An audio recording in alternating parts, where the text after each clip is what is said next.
ओम शांति। 25 मई 2025 की अव्यक्त बाप दादा की रिवाइज मुरली है ये 4 सितंबर 2005 की, जिसमें बाबा विशेष हमें पवित्रता का महत्व बताते हुए अपने घर को मंदिर हम कैसे बनाए उसकी युक्ति दे रहे हैं। तो मुख्य 8 चीजें हमें करनी है। पहला तो पवित्रता के महत्व को समझकर संपूर्ण पवित्र बनना है, क्योंकि पवित्रता सुख, शांति, आनंद, प्रेम की जननी है, जो हमारे जीवन का सच्चा श्रृंगार भी है, जिसके कारण ही हम माननीय, पूजनीय बनते हैं। ऐसी पवित्रता जो योग का भी आधार है, जिससे चाल चलन और चेहरे में चमक आ जाती है, अर्थात हम आकर्षण मूर्त बन जाते हैं। और यही पवित्रता आदि और अनादि हमारा स्वरूप भी है। फिर पवित्रता के आधार से ही हमारे अंदर ऐसी रॉयल्टी आ जाती है, जो हम स्वयं भी स्वमान में रहते हैं और सर्व को सम्मान देते हैं। हमारी सदा संतुष्टता और प्रसन्नता की पर्सनैलिटी बन जाती है। इसी आधार से अनेक प्राप्तियां भी होती है। तो ऐसी रॉयल्टी और पर्सनैलिटी बनाने के लिए हमें अपने ऊपर अटेंशन भी देना है। फिर दूसरी बात, चेक करना है कि कितने खजाने बाबा ने हमें दिए हैं। चारों सब्जेक्ट्स के द्वारा ज्ञान से दुख अशांति से मुक्त हो जाते हैं, योग से शक्तियों की प्राप्ति होती है, धारणा से सर्व गुणों की प्राप्ति होती है, सेवा से दुआओं की प्राप्ति होती है। तो अपने खजानों को चेक करने का आधार क्या है? जितने खजाने हमारे पास जमा होंगे उतनी भरपूरता होगी, किसी भी परिस्थिति में स्थिति हलचल नहीं होगी। फिर तीसरा होमवर्क करना है, खजानों को चेक करते हुए उन्हें बढ़ाना है। जिसकी विधि क्या है? उन्हें स्व के प्रति और सर्व के प्रति यूज करना है। चौथा होमवर्क करना है, सदा परमात्मा खजानों को जानकर उनका स्मृति स्वरूप बनकर नशा रहे कि बाप का खजाना मेरा जन्म सिद्ध अधिकार है। नशा रहे परमात्मा अविनाशी प्यार के पात्र हम बच्चे ही बने हैं, अखंड भाग्य व वर्षा प्राप्त करते हैं संगम युग के भाग्यवान समय में। फिर पांचवी बात, सबसे सहज पुरुषार्थ हमें करना है। पहला तो अमृत वेले परमात्मा दुआएं लेनी है। फिर अमृत वेले से रात तक जो भी मिलता है उन्हें दुआएं देनी है और उनसे दुआएं लेनी है, चाहे वे कुछ भी दें। यही फिर तीव्र पुरुषार्थ का आधार बन जाता है। और बाबा हमें युक्तियां भी दे रहे हैं कि किस प्रकार से हमें बद्दुआ को भी दुआ में परिवर्तन करना है। तो बाबा का वरदान स्मृति में रखना है कि ना तो दुख देना है ना दुख लेना है।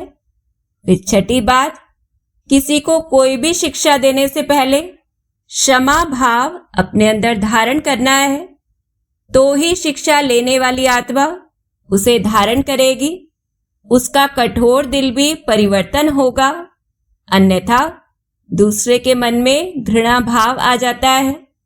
फिर सातवीं बात, अपने घर की चैतन्य मूर्ति बनकर दुआएं देकर, दुआएं लेकर, ईश्वरीय व आत्मिक प्यार देकर पहले अपने घर के वायुमंडल को परिवर्तन करना है। तो घर आश्रम व मंदिर बन जाएगा, जिससे ही धीरे धीरे पूरे विश्व में वह वाइब्रेशंस फैलेंगी। फिर आठवीं बात, स्वयं भगवान हम बच्चों को ऑफर कर रहे हैं कि वह हम बच्चों के लिए ही है। तो जहां भी हमें कहीं भी दिक्कत आती है दुआएं देने में या दुआएं लेने में, तो दिल से व अधिकार से मेरा बाबा कहे, बस हमें उसे याद करना है, तो वह हमारे लिए जरूर आएगा।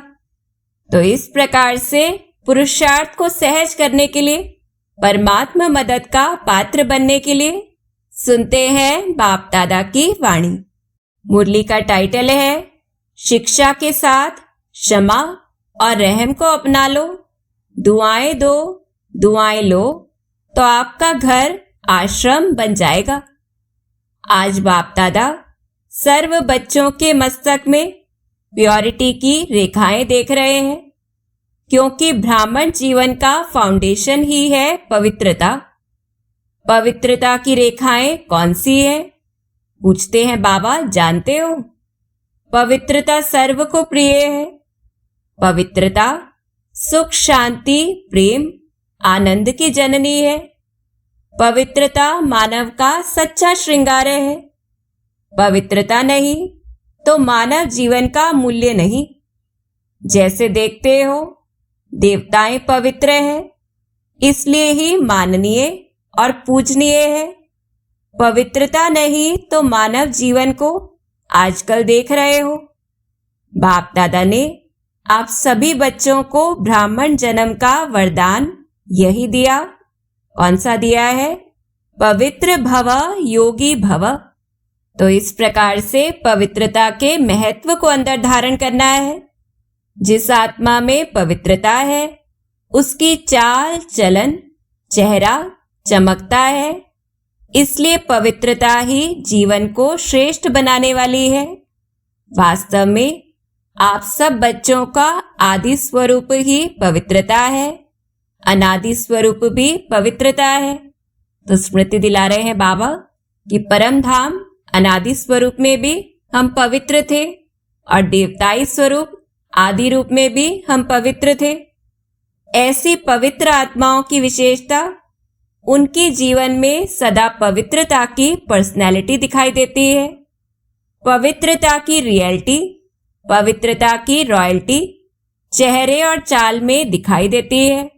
तो ऐसे बाबा हमें पक्का करवा रहे हैं, यह रेखाएं जीवन का श्रृंगार है। तो जैसे शुरू में ही बाबा ने हमारी पवित्रता की रेखाएं देखी, ऐसे स्वयं चेक करना है। पवित्रता की रियलिटी, रॉयल्टी और पर्सनैलिटी हमारी कितनी है? रियलिटी है मैं अनादि आदि स्वरूप। इस स्मृति से समर्थ बन जाता है, अर्थात अपनी रियलिटी को स्मृति में लाना है।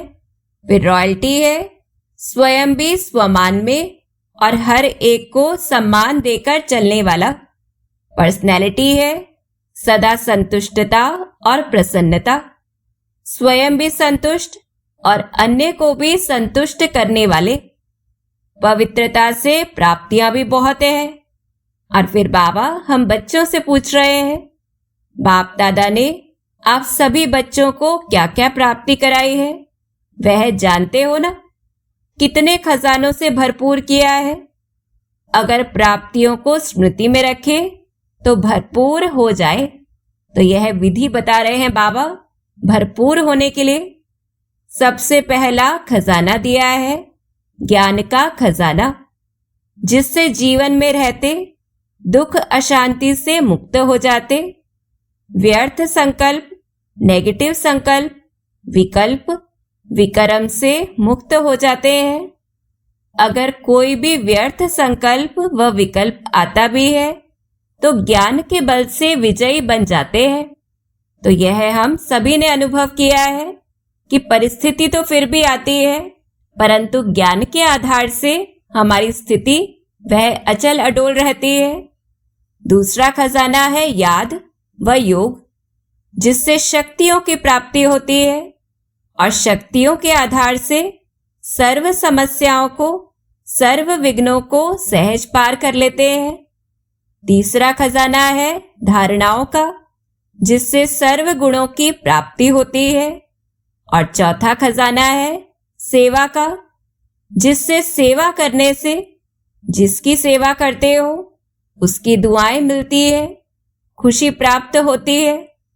तो इस प्रकार से वह सेवा, वह दुआएं लिफ्ट बन जाती है। ऐसे बाबा कहते इतने खजाने बाप द्वारा सभी बच्चों को प्राप्त होते हैं। बाप सभी को एक जैसे ही खजाने देते हैं, कोई को कम कोई को ज्यादा नहीं देते हैं, लेकिन लेने वालों में फर्क हो जाता है और क्यों अंतर हो जाता? कोई बच्चे तो खजाने को प्राप्त कर खाते पीते मौज करते और फिर मौज में खत्म कर देते हैं, और कोई बच्चे खाते पीते मौज करते जमा भी करते हैं, और कोई बच्चे कार्य में भी लगाते लेकिन बढ़ाते जाते हैं। तो स्वयं को देखना है, हम कौन से बच्चे हैं। बढ़ाने की चाबी है, अंडरलाइन करें हम। खजाने को स्व के प्रति और दूसरों के प्रति यूज करना। जो यूज करता है वह बढ़ाता है। तो देखना है कि जब भी कोई परिस्थिति आती है तो हम अपने खजानों को यूज करके अपनी स्थिति को स्थैर्य बनाते हैं या परिस्थिति के प्रभाव में आ जाते हैं। ऐसे बाबा कहते, तो अपने आप से पूछो कि यह विशेष खजाने जमा है? जमा है क्या कहेंगे? हाँ या थोड़ा थोड़ा? तो कैसे चेक करना है? जिसके पास यह खजाने जमा है वह सदा भरपूर रहता है। देखो, कोई भी चीज भरपूर रहती है ना तो हलचल नहीं होती है। अगर भरपूर नहीं होती तो हलचल होती है, हिलती है। कोई भी चीज को अगर पूरी रीति से भर नहीं दो तो वह हिलती है। तो यहां भी अगर सर्व खजानों से भरपूर नहीं है तो हलचल होती है। तो सारे दिन में हमें चेक करना है कि परिस्थिति जो भी हो, हमारी स्थिति कैसी रहती है। और युक्ति दे रहे हैं बाबा, सदा यह नशा रहे कि बाप के खजाने मेरा जन्म सिद्ध अधिकार है। बाप ने दिया, आपने लिया, तो सब खजाने किसके हुए? आपके हो गए ना। तो जिसके पास खजाने हैं वह कितना नशे में रहता है। बाबा उदाहरण दे रहे हैं, जैसे छोटा सा राजा का लड़का राजकुमार होता है, पता भी नहीं होता है कि बाप के पास क्या क्या खजाना है, लेकिन नशा रहता है कि बाप के खजाने मेरे खजाने हैं और खजाने की खुशी में रहता है। अगर खुशी कम रहती है तो उसका कारण क्या होता है? पूछ रहे हैं बाबा। बाप ने तो खजाने दिए हैं, सुना, लेकिन एक है सुनने वाले, दूसरे हैं समाने वाले। जो समाने वाले हैं वह नशे में रहते हैं। तो समाना कैसे होता है? जितना हम चिंतन करते हैं कि हमारे पास कौन कौन से खजाने हैं, जितना हम परिस्थितियों में यूज करके उससे प्राप्ति का अनुभव करते हैं, तो हम उसे समा लेते हैं। इस प्रकार से बाबा कहते, आज नए नए बच्चे भी आए हैं। बाप दादा, आप लकी बच्चों को आप सबके भाग्य की मुबारक दे रहे हैं। अपने भाग्य को पहचाना? पूछते हैं बाबा, पहचाना है? परमात्मा प्यार, अविनाशी प्यार, जो सिर्फ एक जन्म नहीं चलता, अनेक जन्म सदा ही प्यार कायम रहता है। क्योंकि यह जो समय चल रहा है, यह समय भी संगम युग, भाग्यवान युग है। सत्युग को भी भाग्यवान कहते हैं, लेकिन वर्तमान संगम युग का समय उससे भी भाग्यवान है। पूछते हैं बाबा, क्यों? इस संगम युग में ही बाप द्वारा अखंड भाग्य का वरदान वर्षा प्राप्त होता है। तो ऐसे संगम युग में, भाग्यवान समय में आप सभी अपना भाग्य लेने के लिए पहुंच गए हो। तो भाग्य का नशा चढ़ाते हुए बाबा हमें सहज युक्ति दे रहे हैं। बाप दादा बच्चों को बहुत एक सहज पुरुषार्थ की विधि सुनाते हैं। सहज चाहते हो ना? मुश्किल तो नहीं चाहते हो ना? इन बच्चों को अर्थात पुरानों को तो भाग्य की सहज विधि मिल गई है, मिली है ना? सबसे सहज, और कुछ भी नहीं करना, सिर्फ एक बात करना। एक बात तो कर सकते हो ना? तो पूछ रहे हैं बाबा, हाँ करो या ना करो? कहो हाँ जी। तो हम सभी दृढ़ता के साथ कहें हाँ जी बाबा। तो बाबा कहते, तो सबसे सहज विधि है, अमृत वेले से लेकर सबको जो भी मिले उससे दुआएं लो और दुआएं दो। चाहे क्रोधी भी आवे, लेकिन आप उसको भी दुआएं दो और दुआएं लो, क्योंकि दुआएं तीव्र पुरुषार्थ का बहुत सहज यंत्र है। तो अंडरलाइन करें हम इस बात को। जैसे साइंस में रॉकेट है ना, तो कितना जल्दी कार्य कर लेता है, तो साइलेंस के बल से हमें किस प्रकार से पुरुषार्थ को तीव्र करना है। ऐसे दुआएं देना और दुआएं लेना, यह भी एक बहुत सहज साधन है आगे बढ़ने का। तो कैसे लेनी है? अमृत वेले बाप से सहज याद से दुआएं लो और सारा दिन दुआएं दो और दुआएं लो। यह कर सकते हो? पूछते हैं बाबा, कर सकते हो तो हाथ उठाओ। तो हम सभी हिम्मत का हाथ उठाएं। बाबा कहते कोई बदुआ दे तो क्या करेंगे? आपको बार बार तंग करे तो? देखो, आप परमात्मा के बच्चे, दाता के बच्चे, दाता हो ना, मास्टर दाता तो हो। तो पूछते हैं बाबा, तो दाता का काम क्या होता है? देना। और हमें क्या देना है? तो सबसे अच्छी चीज है दुआएं देना। कैसा भी व्यक्ति हो, लेकिन है तो आपका भाई बहन। परमात्मा के बच्चे तो भाई बहन हो ना। तो परमात्मा का बच्चा है, मेरा ईश्वरीय भाई है, ईश्वरीय बहन है, उसको क्या देंगे? बद्दुआ देंगे क्या? बाप कभी बद्दुआ देता है? देगा? देता है? हाँ या ना पूछ रहे हैं बाबा। हाँ ना करो। तो बाबा हमसे जवाब चाहते हैं। और जिस प्रकार से बाबा किसी को भी बद्दुआ नहीं देते हैं, तो हमें भी नहीं देनी है। ऐसे बाबा कहते बहुत खुश रहेंगे। क्यों? अगर बद्दुआ वाले को भी आप दुआ देंगे, वह दे न दे, लेकिन आप दुआ लेंगे तो दुख क्यों होगा? बाप दादा आप आए हुए बच्चों को एक वरदान देता है। वरदान याद रखेंगे तो सदा खुश रहेंगे। वरदान सुनाए? पूछते हैं बाबा, सुनेंगे? तो हम सभी ध्यान से सुने। वरदान है, अगर आपको कोई दुख दे तो भी आप दुख लेना नहीं।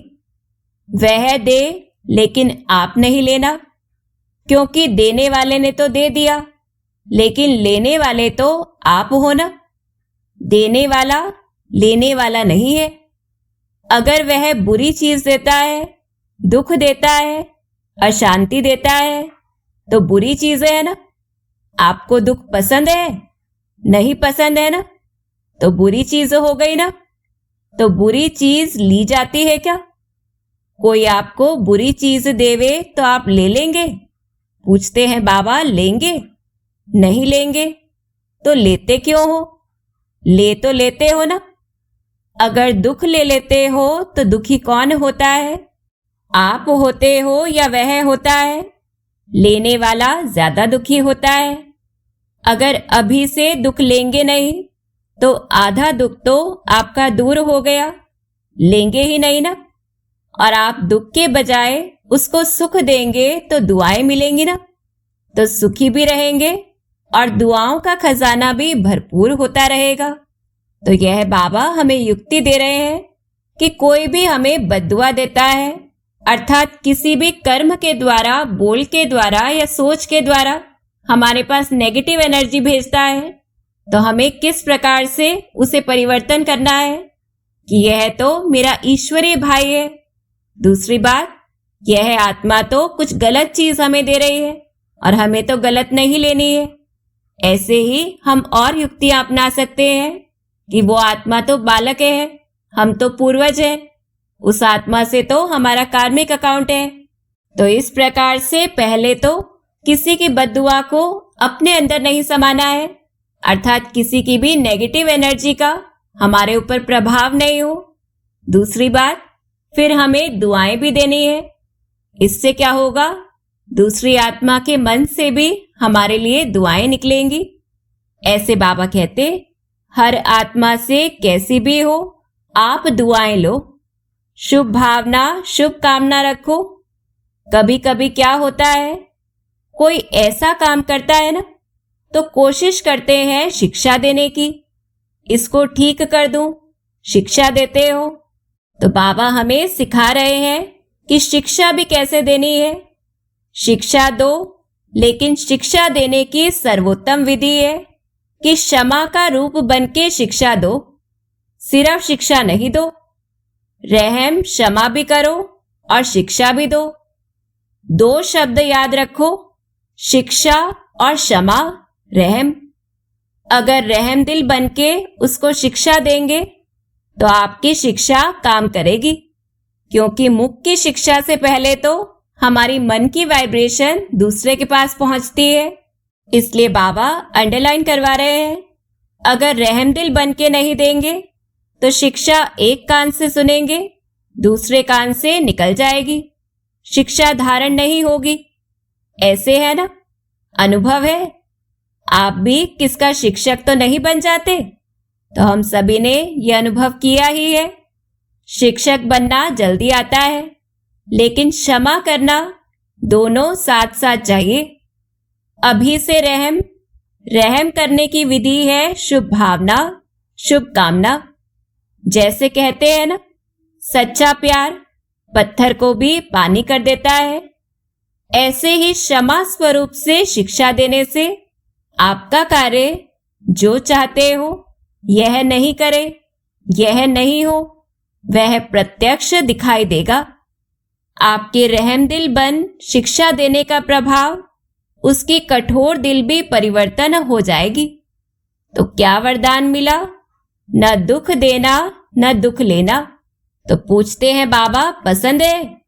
पसंद है तो अभी लेना नहीं, गलती नहीं करना। जब बाप दुख नहीं देता तो फॉलो फादर तो करना है ना।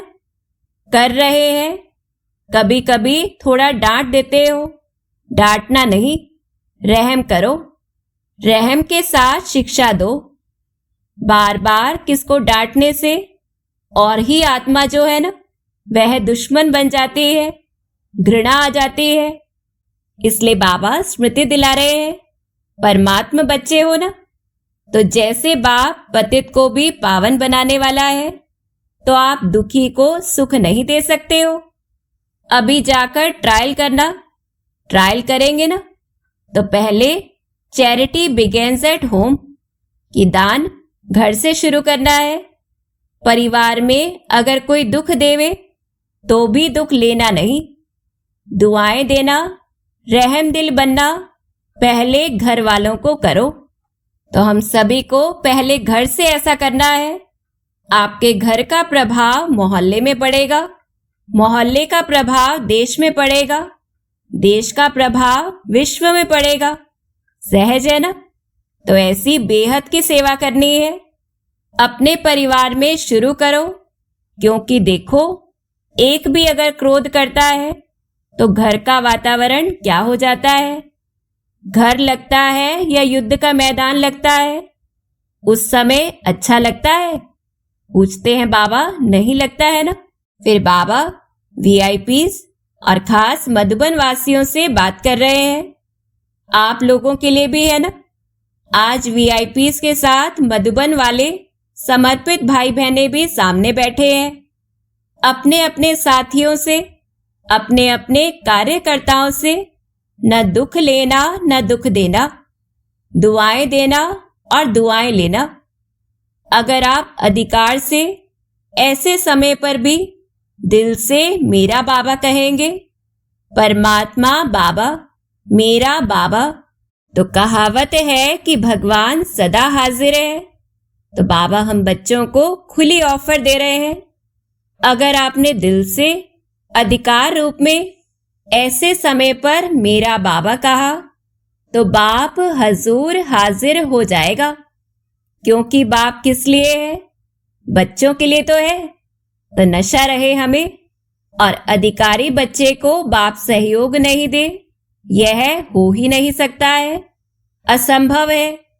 तो परिवर्तन करके जाना, जैसे आए वैसे नहीं जाना, परिवर्तन करके ही जाना। क्योंकि देखो, इतना खर्चा करके आए हो, टिकट तो लगी ना, खर्चा भी किया, समय भी दिया, तो उसकी वैल्यू तो रखेंगे ना।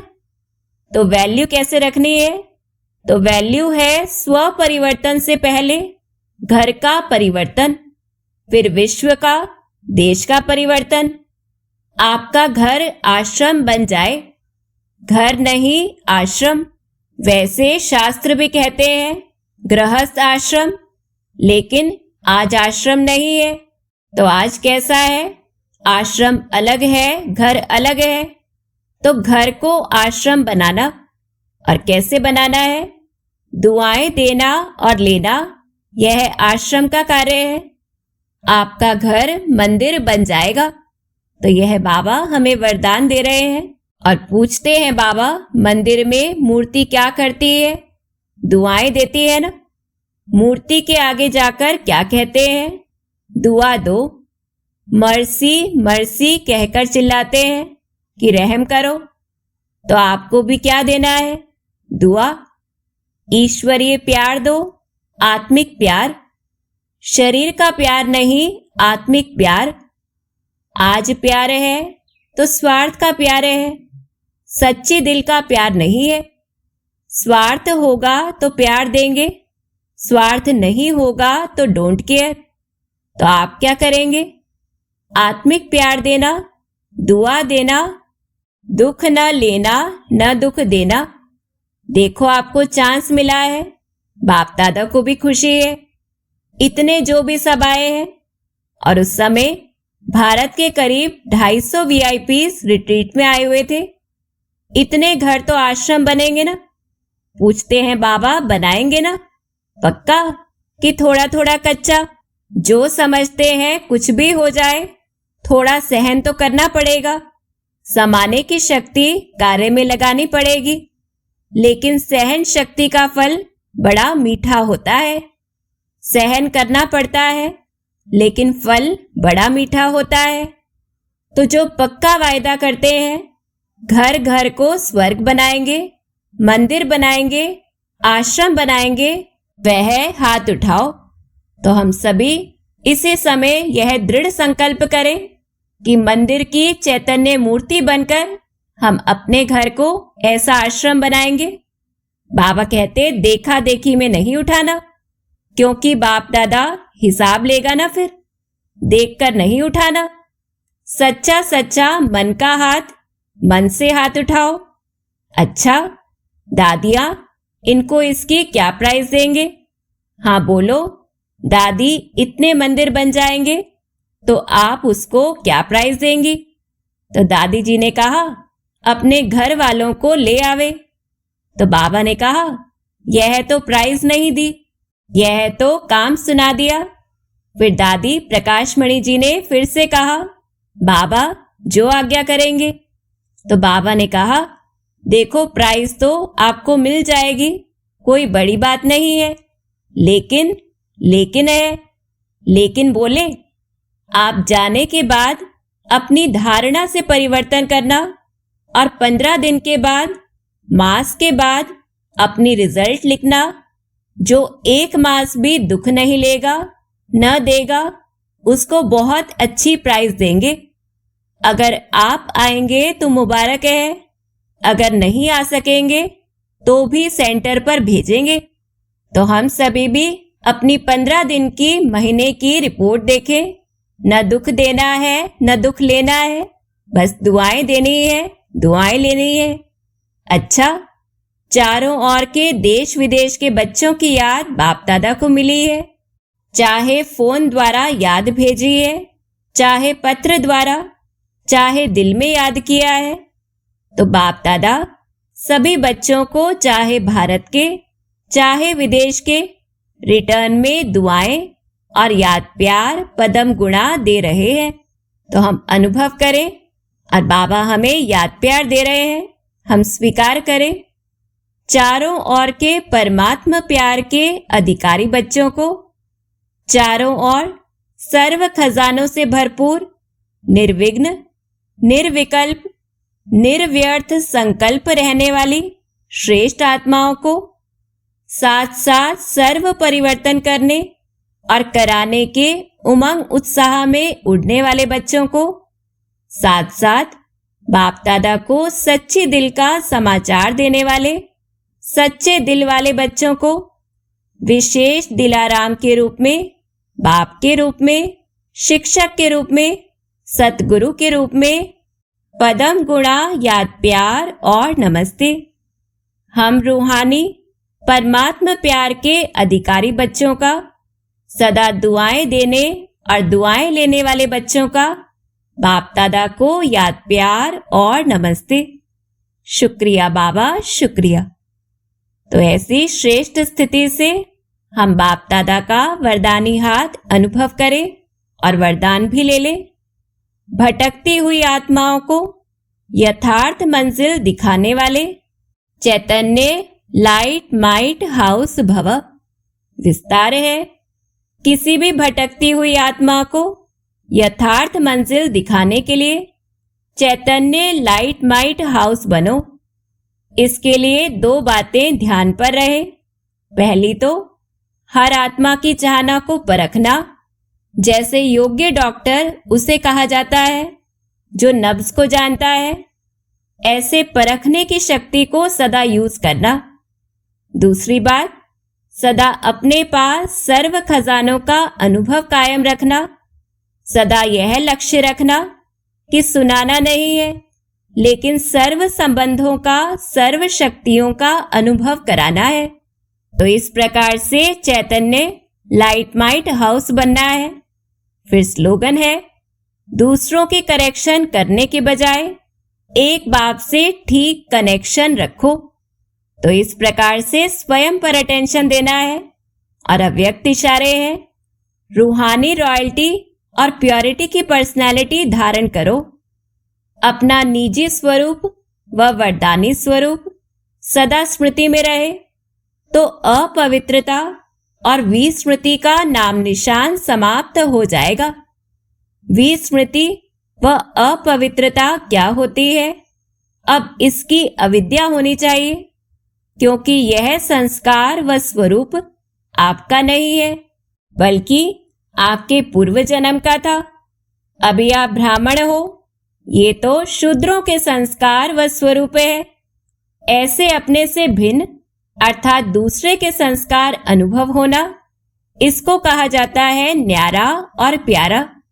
तो इस प्रकार से जितना हम स्मृति में लाएंगे कि हमारा आदि और अनादि स्वरूप पवित्रता है, उतना ही द्वापर और कलयुग के अपवित्रता के संस्कार, उनसे अविद्या होती जाएगी और हम पवित्र स्वरूप धारण कर सकेंगे। अच्छा, ओम शांति।